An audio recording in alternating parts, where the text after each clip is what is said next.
السلام علیکم ورحمۃ اللہ وبرکاتہ۔ بسم اللہ الرحمن الرحیم۔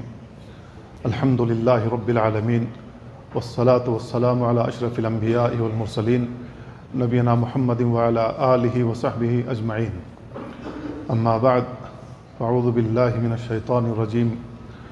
وللہ علی الناس حج البیت من استطاع الیہ سبیلا ومن کفر فإن اللہ غنی عن العالمین۔ برادران اسلام اور عزیز بھائیوں،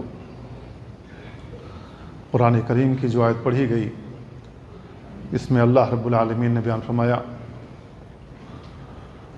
لوگوں پر حج بیت اللہ اللہ رب العالمین نے فرض کیا ہے۔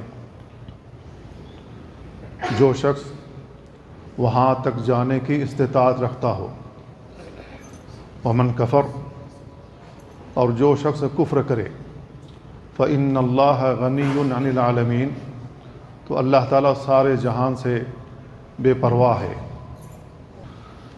یہ وہ آیت ہے جس میں اللہ رب العالمین نے حج کی فرضیت بیان کی ہے، اور اللہ رب العالمین نے اس میں جو حج کی فرضیت کے لیے شرط بیان کی، من استطاع الیہ سبیلا، جو شخص وہاں تک جانے کی استطاعت رکھتا ہو۔ تو استطاعت دو قسم کی ہیں، ایک بدنی استطاعت، دوسرا مالی استطاعت۔ جس کے پاس اتنا مال ہو کہ وہ حج بیت اللہ کے لیے جا سکتا ہے تو اسے حج کے لیے جانا چاہیے، اس پر حج فرض ہے۔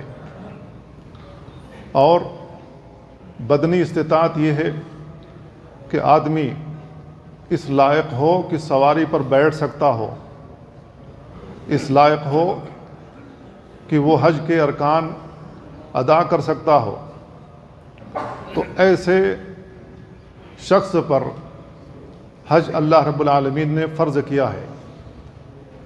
جو شخص حج فرض ہو جانے کے بعد نہ حج ادا کرے تو اس کے لیے وعید بیان کی گئی ہے احادیث کے اندر۔ ارکان اسلام کا یہ 5واں رکن ہے۔ اللہ رب العالمین نے ہر اس خوش نصیب کے لیے حج کی سعادت بخشی ہے جس نے ابراہیم علیہ السلام کی ندا پر لبیک کہا۔ اللہ رب العالمین نے انہیں حکم دیا تھا وَأَذِّن فِي النَّاسِ بِالْحَجِّ يَأْتُوكَ رِجَالًا وَعَلَىٰ كُلِّ ضَامِرٍ يَأْتِينَ مِنْ كُلِّ فَجٍّ عَمِيقٍ۔ وَأَذِّن فِي النَّاسِ بِالْحَجِّ، لوگوں میں حج کا اعلان کر دیجئے۔ ابراہیم علیہ السلام نے کہا اللہ رب العالمین، میں حج کا اعلان تو کر دوں گا لیکن میری آواز کہاں تک پہنچے گی؟ ان پہاڑوں میں ٹکرا کر واپس آ جائے گی۔ اللہ رب العالمین نے کہا حج کا اعلان کرنا آپ کے اوپر ہے، اور اس تک لوگوں تک آپ کی آواز پہنچانا یہ میرا کام ہے۔ تو اللہ رب العالمین نے ہر اس خوش نصیب تک یہ آواز پہنچائی جو ابراہیم علیہ السلام نے ندا لگائی تھی۔ اسی وجہ سے ہر حاجی حج کے لیے جب جاتا ہے تو وہ لبیک کی صدائیں پکارتا ہے، لبیک اللہم لبیک، حاضر ہوں میں، اے اللہ میں حاضر ہوں۔ تو جس شخص پر اللہ رب العالمین نے حج فرض کر دیا ہے اسے فوری طور پر حج کے لیے نکل جانا چاہیے، کیونکہ آدمی نہیں جانتا ہے کہ آئندہ اس کے ساتھ کون سا حادثہ پیش آنے والا ہے۔ ممکن ہے صحت خراب ہو جائے، ممکن ہے جو مال اکٹھا کیا ہوا ہے وہ تباہی کا شکار ہو جائے، برباد ہو جائے، ممکن ہے کوئی اور حادثہ پیش آ جائے، کوئی اور اڑچن آ جائے۔ کئی لوگوں کو ہم نے دیکھا ہے جن پر حج فرض تھا صحت کے ناحیے سے، مال کے ناحیے سے، لوگ ان سے کہتے رہے حج کے لیے چلے جائیے، کوئی آپ کے لیے دشواری نہیں ہے، تو ان لوگوں کے جو الفاظ ہیں جو میرے ذہن میں محفوظ ہیں یہ کہ کون سا مرے جا رہا ہوں، کر لیں گے حج، اور اس کا نتیجہ یہ نکلا کہ ان کا انتقال ہو گیا اور اللہ رب العالمین نے ان کو حج کی توفیق نہیں دی۔ تو جس شخص پر حج فرض ہو جائے اسے فوری طور پر حج ادا کرنا چاہیے۔ اللہ رب العالمین نے بیان فرمایا الحج اشہر معلومات فمن فرض فیہن الحج فلا رفث ولا فسوق ولا جدال فی الحج وما تفعلوا من خیر یعلمہ اللہ وتزودوا فإن خیر الزاد التقوی واتقون یا اولی الالباب۔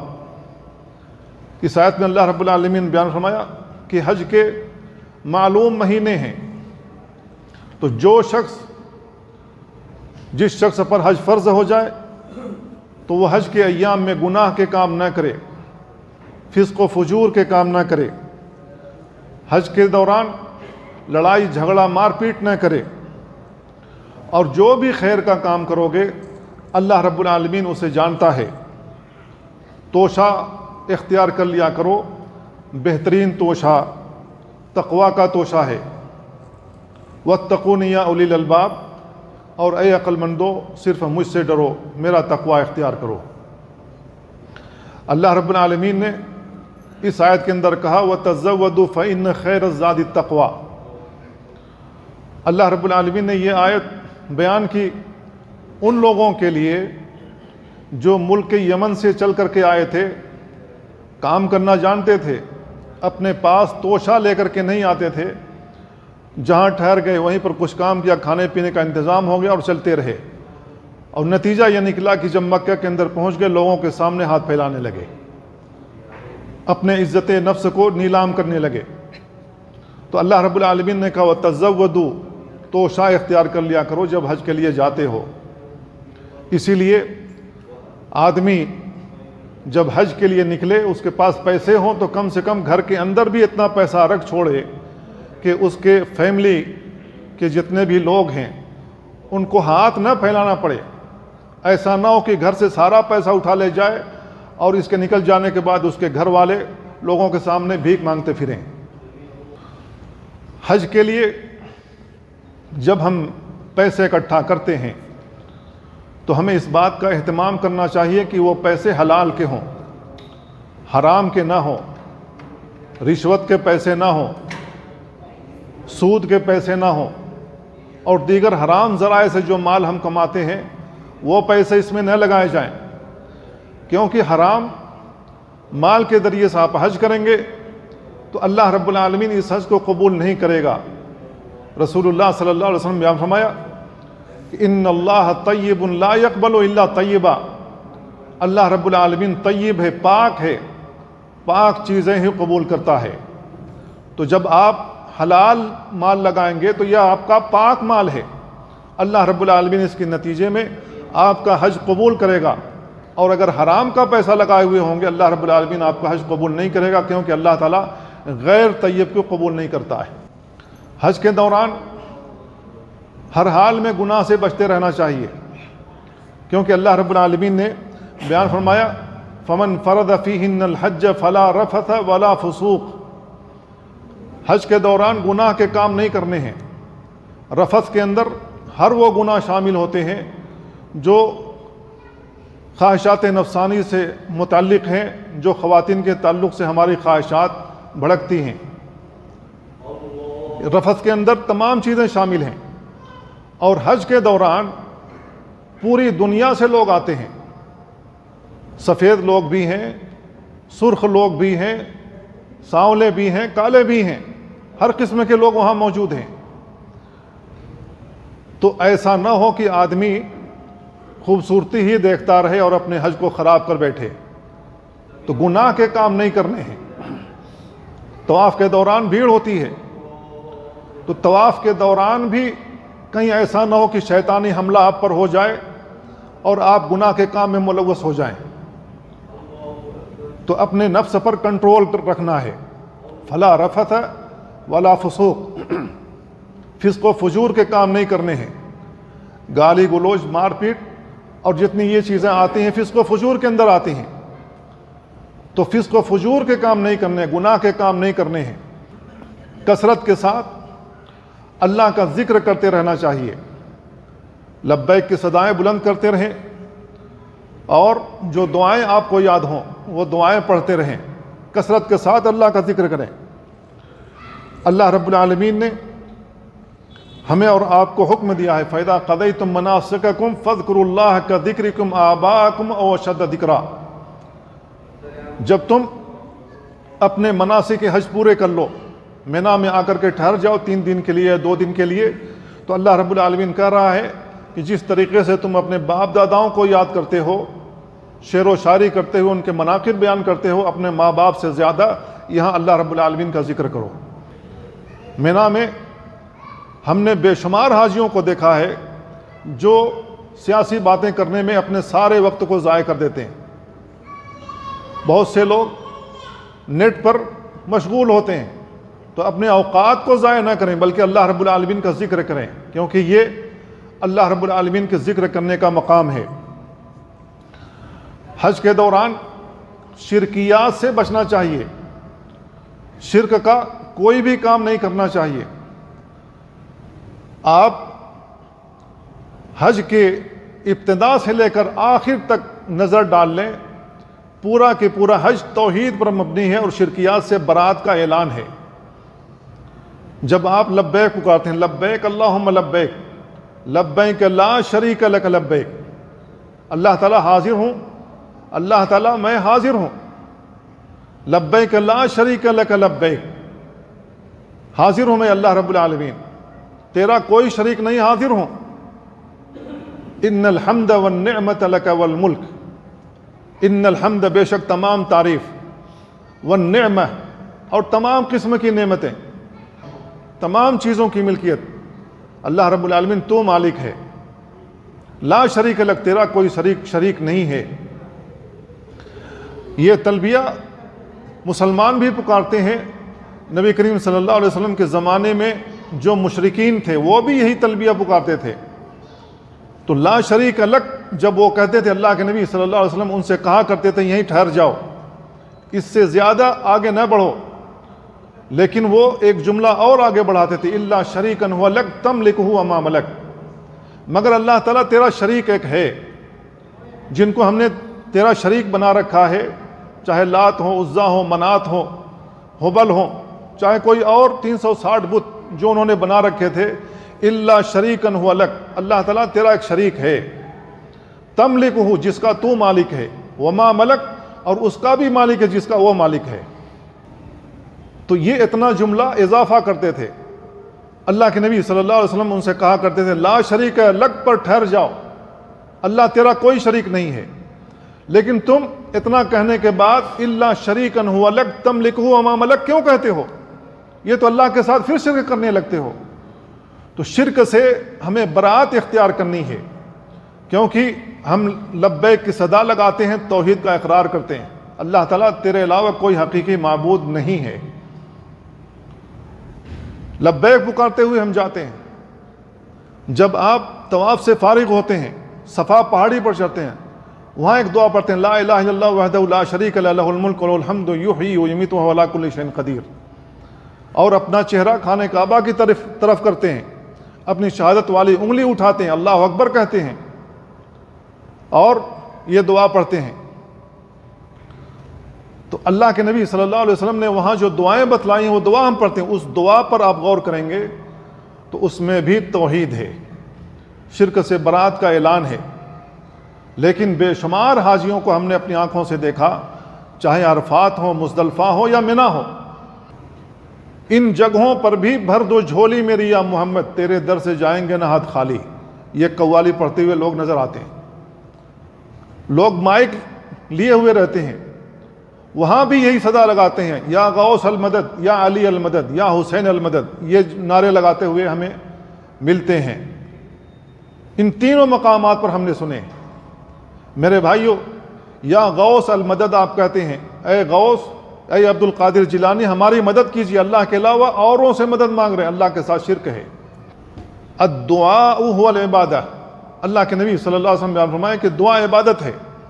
اب دعا یہی ہے، یا غوث المدد، ہم اللہ کے علاوہ کسی اور کو پکار رہے ہیں، یا علی المدد، اللہ کے علاوہ ہم کسی اور کو پکار رہے ہیں، یا حسین المدد، ہم نے اللہ کے علاوہ کسی اور کو پکار رہے ہیں، جبکہ وہاں اللہ رب العالمین کی توحید یہ ہے کہ ہم اللہ رب العالمین کو پکارتے رہیں۔ ایاک نعبد و ایاک نستعین، اللہ ہم تیری ہی عبادت کرتے ہیں اور تجھ ہی سے مدد مانگتے ہیں۔ جب ہم ہر نماز میں سورہ فاتحہ پڑھتے ہیں، اس میں اس کا اقرار کر رہے ہیں، اب حج کے دوران وہاں جا کر کے یا غوث المدد کہہ رہے ہیں، یا علی المدد کہہ رہے ہیں، تو اس کا مطلب یہ ہوا کہ وَإِيَّاكَ نَعْبُدُ وَإِيَّاكَ نَسْتَعِينُ، جو وَإِيَّاكَ نَسْتَعِينُ ہے ہم نے اس کو نہیں سمجھا ہے، اس وجہ سے ہم وہاں شرک کرتے ہیں۔ اور میرے بھائیوں، جو لوگ بھی اللہ رب العالمین کے ساتھ اس قسم کا شرک کرتے ہیں، ان کو یہ توقع نہیں رکھنی چاہیے کہ ان کا حج قبول ہوگا، کیونکہ جس عمل میں شرک داخل ہو جائے اللہ رب العالمین اس عمل کو قبول نہیں فرماتا ہے۔ اللہ رب العالمین تمام نیکیوں کو برباد کر دیتا ہے۔ انہ من یشرک باللہ فقد حرم اللہ علیہ الجنہ، اللہ رب العالمین نے جنت حرام کر رکھی ہے ایسے لوگوں کے لیے، ان کا ٹھکانہ ہمیشگی کی جہنم ہے، اور ایسے ظالموں کا کوئی مددگار نہیں ہوگا۔ لئن اشرکت لیحبطن عملک ولتکونن من الخاسرین، اگر آپ نے اللہ کے ساتھ شرک کیا آپ کے سارے اعمال برباد کر دے گا اللہ رب العالمین۔ تو حج کے دوران بھی جس نے اللہ رب العالمین کے ساتھ شرک کیا اس کا حج قبول نہیں ہوگا۔ تو لوگ شرک کرتے ہوئے وہاں نظر آتے ہیں، تو ہمیں شرک سے بچنا چاہیے اور نماز کی پابندی کرنا چاہیے، چاہے ہم اپنے جگہوں پر ہوں یا حج کے دوران ہوں یا حج سے جب واپس آ جائیں، ہمیں نماز کی پابندی کرنی چاہیے، تب اللہ رب العالمین ہمیں ہمارے حج کا ثواب عطا کرے گا، تب اللہ رب العالمین ہمیں ہمارے عمروں کا ثواب عطا کرے گا۔ اللہ کے نبی صلی اللہ علیہ وسلم نے ایک حدیث کے اندر بیان فرمایا، العمرۃ الی العمرہ، ایک عمرے کے بعد دوسرا عمرہ کفارہ، یہ کفارہ ہے لما بینہما، ان دونوں کے درمیان کا جو وقفہ ہے، اذا اجتنبت الکبائر، جب گناہ کبیرہ سے اجتناب کیا جائے۔ نماز چھوڑنا گناہ کبیرہ ہے، تو کفارہ ہمارا عمرہ کب بنتا ہے، ہمارا حج کفارہ کب بنتا ہے؟ جب ہم گناہ کبیرہ سے اجتناب کرتے ہیں، بڑے گناہوں سے پرہیز کرتے ہیں۔ شرک سب سے بڑا گناہ، اس سے بڑا کوئی گناہ ہی نہیں ہے۔ نماز کا چھوڑنا یہ بھی گناہ کبیرہ ہے، اور جو شخص عمدن نماز چھوڑتا ہو، اللہ کے نبی صلی اللہ علیہ وسلم بیان فرمایا، العہد الذی بیننا وبینہم الصلاۃ ومن ترکھا فقد کفر، جس نے جان بوجھ کر نماز چھوڑی اس نے کفر کیا۔ تو یہ بھی گناہ ہے، بڑا گناہ ہے، اللہ کے نبی صلی اللہ علیہ وسلم نے اس کو کفر سے تعبیر کیا ہے۔ تو نماز کی پابندی کرنا چاہیے۔ تو جب ہم اتنی چیزوں کی پابندی کرتے ہیں اور اخلاص کے ساتھ عمرہ کرتے ہیں، حج کرتے ہیں، اور ریاکاری سے بچتے ہوئے ہم حج کرتے ہیں، عمرہ کرتے ہیں، تو ایسی صورت میں اللہ رب العالمین ہمارا حج قبول فرماتا ہے، ہمارا عمرہ قبول فرماتا ہے۔ حج کرنے کے لیے جب ہم جاتے ہیں تو اللہ کے نبی صلی اللہ علیہ وسلم نے میقات مقرر کی ہے، خانہ کعبہ کے چاروں طرف میقات مقرر کی ہے۔ اللہ کے نبی صلی اللہ علیہ وسلم نے فرمایا، ہن لہن لمن اتی علیہن، یہ جو میقات مقرر کی گئی ہیں ان لوگوں کے لیے ہے جو باہر سے آنے والے ہیں، باہری ممالک سے جتنے بھی لوگ مکہ کے اندر جائیں گے وہ میقات مقرر ہے، وہاں ہر حال میں عمرہ کا یا حج کا احرام باندھنا ہے۔ اب جو شخص عمرے کا احرام باندھتا ہے لبیک اللہم عمرتن کہے گا، جو شخص حج افراد کی نیت کرنا چاہتا ہے لبیک اللہم حجتن کہے گا، لبیک اللہم حجن کہے گا، جو شخص حج تمتع کرنا چاہتا ہے لبیک اللہم عمرتن متمتعا الی الحج، یہ وہاں نیت کرے گا، وہاں یہ الفاظ اپنی زبان سے دہرائے گا۔ تو ہمیں ہر حال میں یہ الفاظ وہاں کہنے ہیں۔ اللہ کے نبی صلی اللہ علیہ وسلم سے ایک آدمی نے پوچھا کہ احرام جب ہم پہنتے ہیں، احرام کی چادر جب ہم پہنتے ہیں تو ہمیں کیا چیز پہننا چاہیے؟ تو اللہ کے نبی صلی اللہ علیہ وسلم نے بیان فرمایا کہ قمیص نہیں پہننی ہے، عمامہ نہیں باندھنا ہے، پائجامے ہیں یہ نہیں پہننا ہے، ہیٹ کی طرح جو بھی ٹوپی ہو وہ نہیں پہننی ہے، موزے نہیں پہننے ہیں، الا یہ کہ کسی کے پاس جوتا نہ ہو جو ایڑی کی طرف سے کٹا ہوا ہوتا ہے، چپل نہ ہو تو وہ خف یعنی موزہ پہن سکتا ہے، لیکن وہ پیچھے سے اپنی ایڑی اور جو ہڈی ہے وہاں سے پیچھے کا حصہ کاٹ لے، تو ایسی صورت میں وہ ایسا موزہ ایسا خف پہن سکتا ہے۔ اللہ کے نبی صلی اللہ علیہ وسلم نے آگے بیان فرمایا کہ ایسا احرام کی چادر نہیں استعمال کرنا جس میں زعفران لگی ہوئی ہو، زعفران کی خوشبو موجود ہو یا ورس کی خوشبو لگی ہوئی ہو۔ اللہ کے نبی صلی اللہ علیہ وسلم ان کپڑوں کے پہننے سے منع فرمایا حج کے دوران۔ جب ہم میقات پر پہنچتے ہیں تو میقات پر پہنچنے کے بعد سنت یہ ہے کہ آپ اپنے ناخن کاٹ لیں، غیر ضروری بال صاف کر لیں، وہاں غسل کر لیں، غسل کرنے کے بعد اپنے جسم پر خوشبو لگائیں، احرام کی چادر پر نہیں۔ اگر احرام کی چادر پر خوشبو لگاتے ہیں تو آپ کو دھلنا ضروری ہے یہاں تک کہ احرام کی چادر سے وہ خوشبو دور ہو جائے۔ آپ اپنے جسم پر خوشبو لگائیں گے، جسم سے لگ کر احرام پر لگ جائے کوئی حرج نہیں ہے، لیکن آپ احرام کی چادر پر نہیں لگائیں گے، انڈر ویئر وغیرہ نہیں پہنیں گے۔ جب آپ غسل سے فارغ ہوں گے، باوضو ہوں گے، نماز کا وقت ہے تو وہاں میقات پر جو بھی مسجد بنی ہوئی ہوگی وہاں 2 رکعت نماز پڑھ لیں، کیونکہ آپ مسافر ہیں، آپ وہاں نماز پڑھ لیں گے۔ احرام کی نیت سے کوئی بھی نماز اللہ کے نبی صلی اللہ علیہ وسلم نے نہیں بیان فرمائی، اور عوام میں یہ معروف ہے کہ 2 رکعت وہاں احرام کی تو پڑھنا ہے، حالانکہ احرام کی کوئی نماز نہیں ہے، بلکہ اگر کوئی شخص مسجد میں داخل ہو جائے تو تحیۃ المسجد پڑھ سکتا ہے، تحیۃ الوضو پڑھ سکتا ہے، اگر فرض کا وقت ہو تو فرض نماز پڑھ سکتا ہے، اور اگر کوئی شخص مسجد میں نہ داخل ہو تو آدمی جب بس پر بیٹھے تو وہاں یہ الفاظ کہے لبیک اللہم عمرۃ، اگر عمرہ کرنا ہے اور حج کرنا ہے تو وہ الفاظ کہے جو میں نے ابھی بیان کیے۔ بہت سے لوگ سمجھتے ہیں کہ احرام کی چادر پہننا یہی احرام ہے، احرام یہ نہیں ہے۔ احرام اپنی زبان سے وہ الفاظ کہنا ہے، چاہے عمرے کے ہوں چاہے حج کے ہوں۔ جب آپ اپنی زبان سے وہ الفاظ کہہ لیں گے تو آپ محرم ہو گئے، آپ احرام کی حالت میں ہو گئے۔ اب جب آپ احرام کی حالت میں ہو گئے تو آپ کو بہت ساری چیزیں نہیں کرنی ہیں۔ ان میں سے جو پہلی چیز نہیں کرنی ہے وہ یہ کہ آپ اپنے جسم سے بال نہیں اکھاڑیں گے، بال نہیں توڑیں گے، جسم کے کسی بھی حصے سے۔ اللہ رب العالمین نے منع فرمایا لا تحلقوا رؤوسکم حتی یبلغ الہدی محلہ۔ جب آپ قارن ہوتے ہیں اور حج تمتع کرنے والے ہیں تو ایسی صورت میں آپ کے اوپر حج کے دوران جب آپ مینا میں ہوں گے تو وہاں پر آپ قربانی کریں گے، تو جب تک قربانی آپ نہ کر لیں آپ سر کے بال نہیں کٹا سکتے، نہیں مڈا سکتے۔ اللہ رب العالمین نے اس سے منع فرمایا ہے۔ دوسرا کام جو احرام کی حالت میں نہیں کرنا ہے وہ اپنے ناخن نہیں کاٹنے ہیں، انگلے کے کسی بھی حصے سے ناخن نہیں کاٹنے احرام پہننے کے بعد، یعنی زبان سے یہ کہنے کے بعد لبیک اللہم عمرۃ یا لبیک اللہم حجن، احرام میں داخل ہو جانے کے بعد اب ناخن نہیں کاٹنے۔ بہت سارے لوگوں کی عادت ہوتی ہے اپنے دانت سے ناخن چبانے کی، تو وہاں پر احتیاط کرنا ہوگا کہ آپ کو یہ عادت چھوڑنی ہوگی، کیونکہ آپ اپنا ناخن نہیں کاٹ سکتے ہیں۔ احرام کے بعد آپ خوشبو نہیں لگا سکتے، اپنے جسم پر بھی خوشبو نہیں لگا سکتے، احرام کی چادر پر بھی خوشبو نہیں لگا سکتے۔ ایک شخص جو سواری پر سوار تھا وہ اپنے اونٹ سے گرا یا اونٹنی سے گرا اور اونٹنی نے اس کو کچل دیا یہاں تک کہ اس کی موت ہو گئی۔ اللہ کے نبی صلی اللہ علیہ وسلم نے بیان فرمایا کہ لا تقربوه طیبا، اس کو خوشبو نہیں لگانا ہے۔ اللہ کے نبی صلی اللہ علیہ وسلم نے اس سے منع فرمایا ہے۔ احرام کی حالت میں جو ایک اور کام نہیں کرنا ہے وہ نکاح آپ نہیں کر سکتے کسی سے، اور آپ کسی کا نکاح نہیں کروا سکتے۔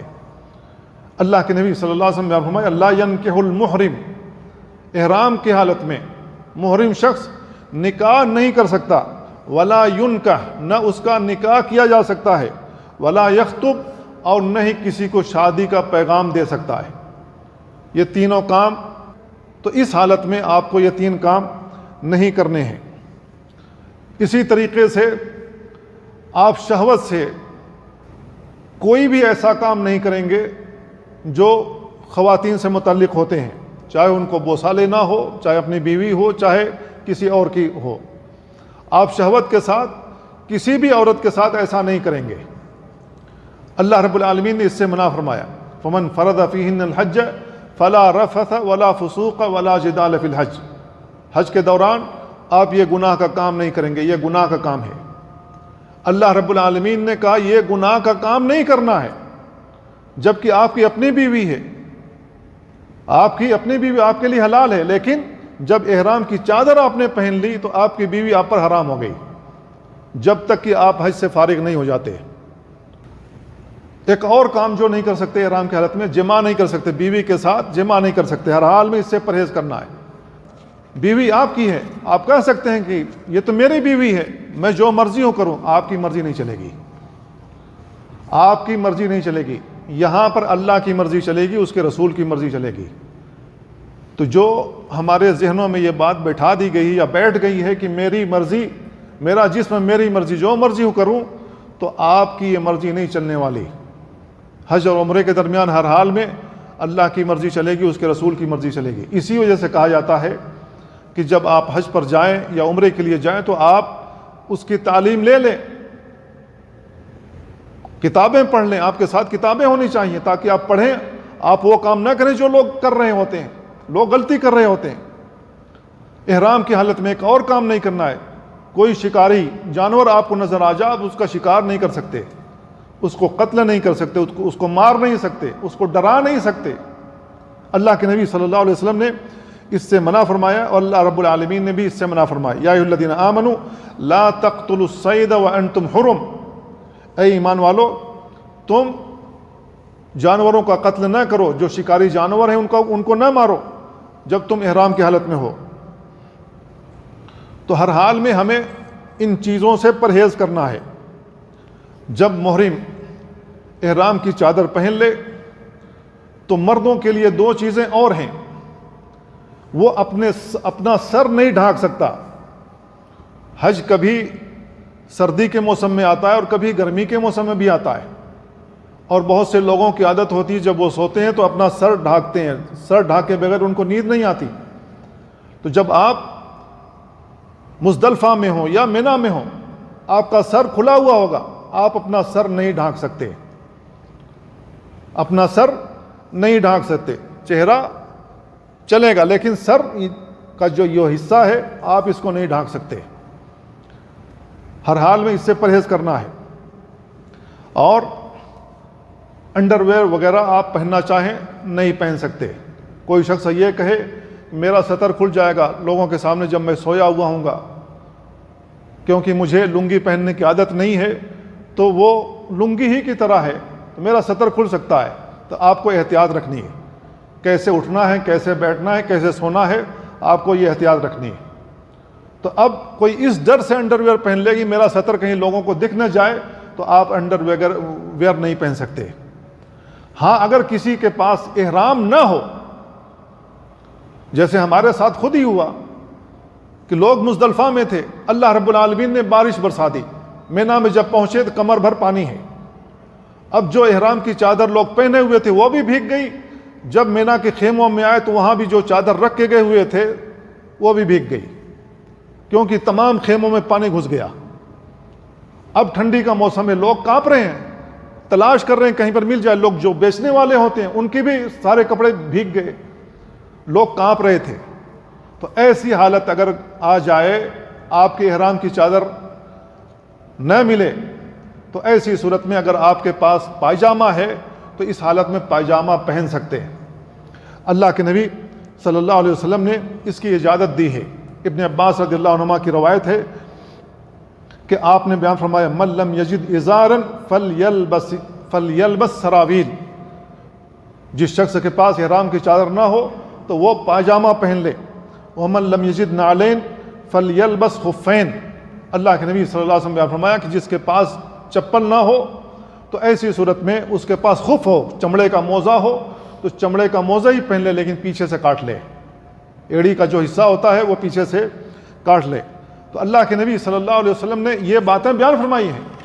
احرام کی حالت میں ہمیں ہر حال میں ان چیزوں کا خیال رکھنا ہے۔ جب ہم میقات سے چلیں اور مکہ پہنچ جائیں تو مسجد میں داخل ہونے کی جو دعا ہے وہ دعا پڑھنی چاہیے۔ پھر اس کے بعد ہم جو احرام کی چادر اپنے بدن پر لپیٹے ہوئے ہیں، جب ہمیں خانہ کعبہ نظر آ جائے تو اپنے احرام کی چادر کو اپنے دائیں کندھے کے نیچے سے نکال کر بائیں کندھے پر ڈال لیں۔ اس طریقے سے اللہ کے نبی صلی اللہ علیہ وسلم نے احادیث کے اندر بیان فرمایا ہے۔ تو ہمیں طواف کی جو ابتدا کرنی ہے وہ حجر اسود سے کرنی ہے۔ حجر اسود سے ابتدا کرنی ہے، بسم اللہ اللہ اکبر کہہ کر کے ہم وہاں سے طواف کی ابتدا کریں گے۔ اگر کوئی شخص چھو سکتا حجر اسود کو چھو لے، کوئی بوسہ دے سکتا بوسہ دے لے، لیکن اس کو چھونے کے لیے، بوسہ دینے کے لیے لوگوں کو دھکا نہ دے، لوگوں کو ایذا نہ پہنچائے، لوگوں کو تکلیف نہ پہنچائے۔ اگر وہاں بھیڑ ہے تو دور ہی سے بسم اللہ اللہ اکبر کہہ کر کے اپنا طواف شروع کر دیں۔ تو 3 چکروں میں ذرا تیز چال چلیں گے اگر جگہ خالی ہے، پھر اس کے بعد عام چال چلیں گے۔ اللہ کے نبی صلی اللہ علیہ وسلم نے اسی طریقے سے عمرہ کیا، اسی طریقے سے حج میں بیان فرمایا آپ نے اسی طریقے سے کیا تھا۔ تو 7 چکر آپ کو لگانے خانہ کعبہ کے۔ 7 چکر لگانے کے بعد جب آپ کا 7واں چکر پورا ہو جائے حجر اسود پر، تو اب وہاں اللہ اکبر نہیں کہنا ہے، بسم اللہ اللہ اکبر اب نہیں کہنا ہے، کیونکہ بسم اللہ اللہ اکبر آپ نے پھر کہا تو یہ 8ویں چکر کے لیے ہو جائے گا۔ تو جب آپ کا 7واں چکر پورا ہو جائے اور آپ حجر اسود سے قریب ہوں تو آپ وہاں سے گزر جائیں۔ گزرنے کے بعد جہاں بھی آپ کو جگہ ملے وہاں 2 رکعت نماز پڑھ لیں۔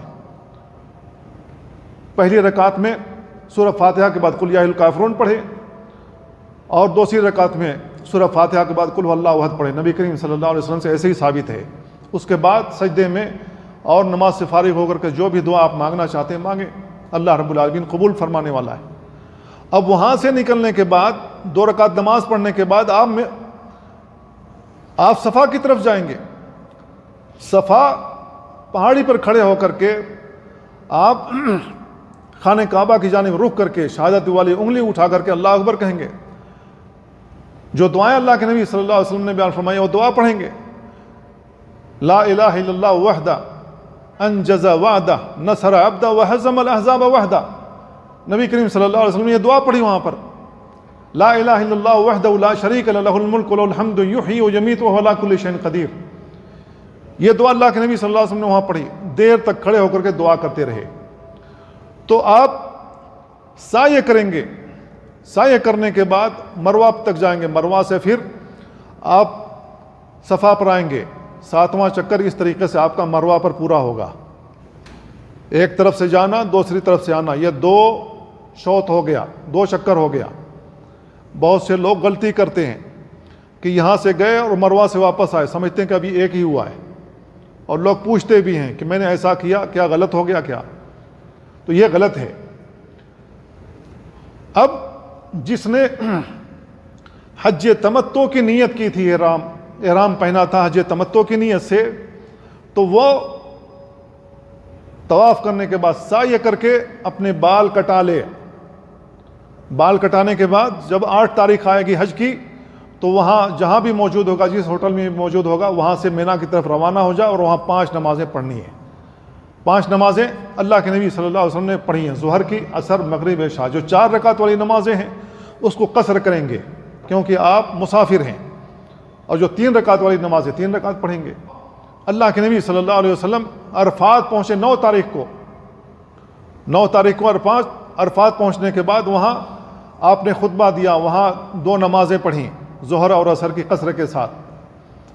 تو دونوں نمازیں اکٹھی پڑھیں، ایک اذان دی گئی، اس کے بعد نماز پڑھی، جیسا کہ لائیو خطبہ آتا ہے ہم سنتے ہیں، تو اللہ کے نبی صلی اللہ علیہ وسلم نے اسی طریقے سے نماز پڑھی۔ تو جو بھی حج تمتع کرنے والا ہو وہ اپنے بال کٹا لے، بال کٹانے کے بعد پھر 8 تاریخ کو مینا جائے، جہاں بھی موجود ہے مکہ میں وہاں پھر سے احرام باندھے، احرام کی چادر پہنے اور لبیک اللہم حجن پکارتے ہوئے، لبیک تلبیہ پکارتے ہوئے مینا جائے، مینا میں نمازیں پڑھے۔ پھر اس کے بعد 9 تاریخ کو آدمی عرفات میں جائے گا اور سورج غروب ہونے کے بعد وہاں سے نکلے گا، مزدلفہ آئے گا۔ مزدلفہ میں آنے کے بعد آپ کو 2 نمازیں پڑھنی ہیں، مغرب اور عشاء کی۔ نبی کریم صلی اللہ علیہ وسلم جب عرفات سے نکلے تو آپ کو قضاء حاجت کی ضرورت پیش آئی، آپ نے پیشاب کیا، وضو کیا۔ ایک صحابی نے پوچھا اللہ کے نبی نماز یہی پڑھ لیں؟ اللہ کے نبی صلی اللہ علیہ وسلم نے فرمایا نماز آگے پڑھنا ہے، یہاں تک کہ آپ مزدلفہ میں آئے تو وہاں آپ نے 1 اذان اور 2 اقامت سے مغرب کی نماز پڑھی 3 رکعت اور عشاء کی نماز 2 رکعت پڑھی۔ تو اللہ کے نبی صلی اللہ علیہ وسلم نے ایسا کیا۔ اب نماز پڑھنے کے بعد آپ تھکے ہوئے ہوں گے، آپ سو جائیں۔ فجر کی نماز آپ مشعر حرام میں پڑھیں یا جہاں بھی موجود ہو وہاں جماعت سے پڑھ لیں۔ جب اجالا ہو جائے، خاصا اجالا ہو جائے، سورج نہ نکلا ہو، تو آپ مینا کی طرف روانہ ہوں گے کنکری مارنے کے لیے۔ کنکری چاہے مزدلفہ سے اٹھائیں، چاہے جہاں ملے آپ کو وہاں سے اٹھا لیں۔ 7 کنکریاں جمرے عقبہ کو مارنی ہیں، بسم اللہ اللہ اکبر کہتے ہوئے، اور اس کو کنکری مارنی ہے۔ جدھر سے سہولت ملے آپ ادھر سے کنکری ماریں گے، باقی 2 جمرات کو نہیں ماریں گے۔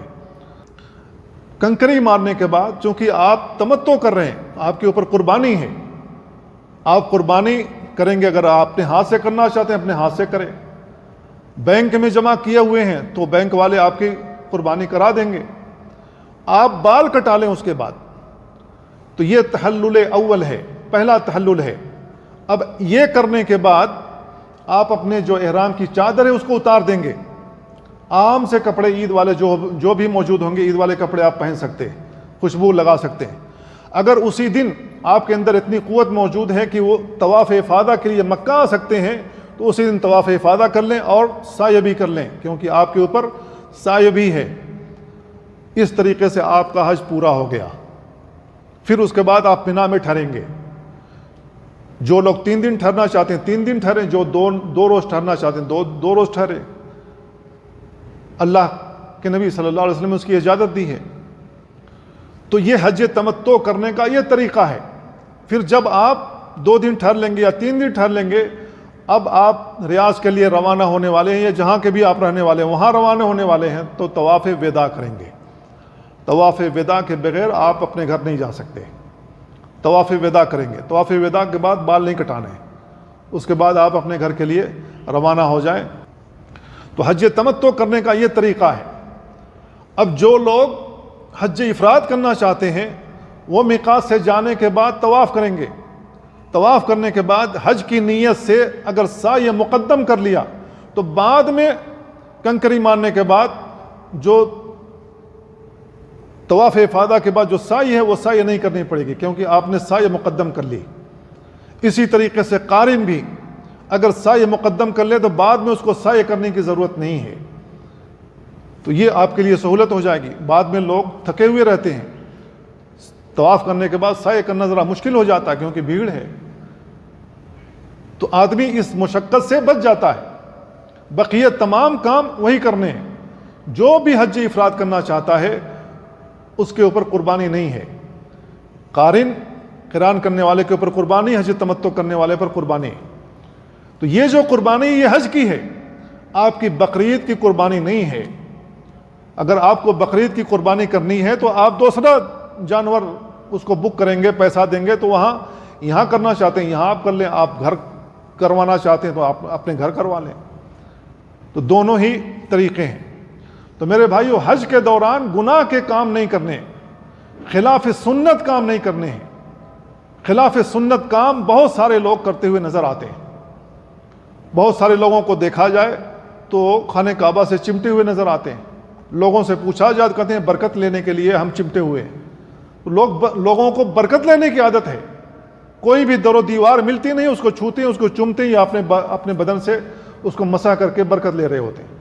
میرے بھائیو، یہ جو برکت والی ذہنیت ہماری بنی ہوئی ہے، یہاں برکت نہیں لینی ہے۔ اللہ کے نبی صلی اللہ علیہ وسلم سے نہیں ثابت ہے کہ آپ نے طواف کرتے ہوئے ایسا کیا۔ ہاں، ملتزم نام کی ایک جگہ ہے جو خانہ کعبہ کا دروازہ ہے اور جو حجر اسود ہے، ایک آدمی کی جگہ دروازے کی طرف سے چھوڑ کر کے اور تھوڑی سی جگہ یہ جو حجر اسود کا کونا یہ چھوڑ کر کے بیچ میں جو ایک آدمی کے کھڑے ہونے کی جگہ ہے، یہی مقام ملتزم ہے۔